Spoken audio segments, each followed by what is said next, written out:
Hey there guys, it's Kenzie here from Kenzie Writes. Pretty much all of my clients are really concerned about SEO or search engine optimization, and an important component of SEO is localization.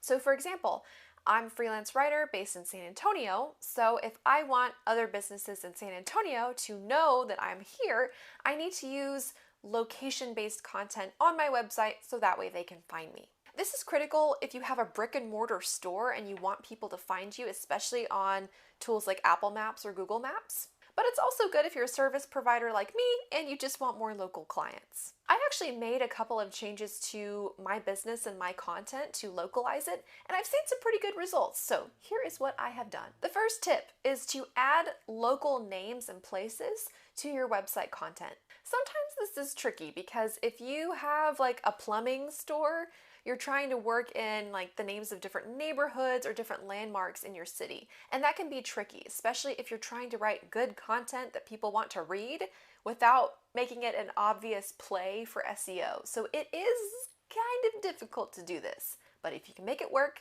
it is effective. So in my case, I'm based in San Antonio, so I've been writing blogs about how to promote or market your business in San Antonio. So search engines are picking up on that, but I'm also providing information to my clients who are small business owners and who are in San Antonio. So for me, it works out. So you have to get creative with the topics and what you're writing about, but as long as it's high quality and people want to read it, I say go for it. If you've racked your brain trying to think of ways to add location names to your blogs and you just can't make it work, you can always add more location data to your website copy.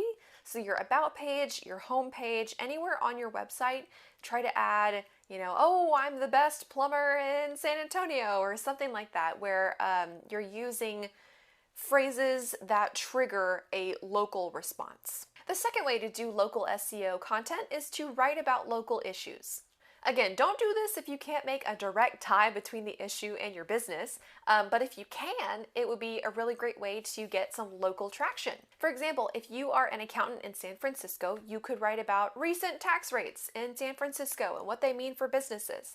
That would be a really great way to write local content that demonstrates to search engines that, oh, hey, she's an accountant in San Francisco, but also delivering value in a way that is not super obviously an SEO play. The third way I've done local SEO for my business is to get links back from the websites of local organizations. Search engines are looking for backlinks to see how reputable your website is, but they also are looking for them to prove that you actually are in the location where you say you are. So if you want to boost your local SEO, you can try to join clubs or do local outreach. That might mean getting listed on your local chamber of commerce, sponsoring a Little League team, advertising on public radio, listing yourself in like a public local business directory, or joining local clubs for businesses. Local SEO, it really is a tricky thing, and just like regular SEO, it does take time and it takes consistency. So the key is to be able to churn out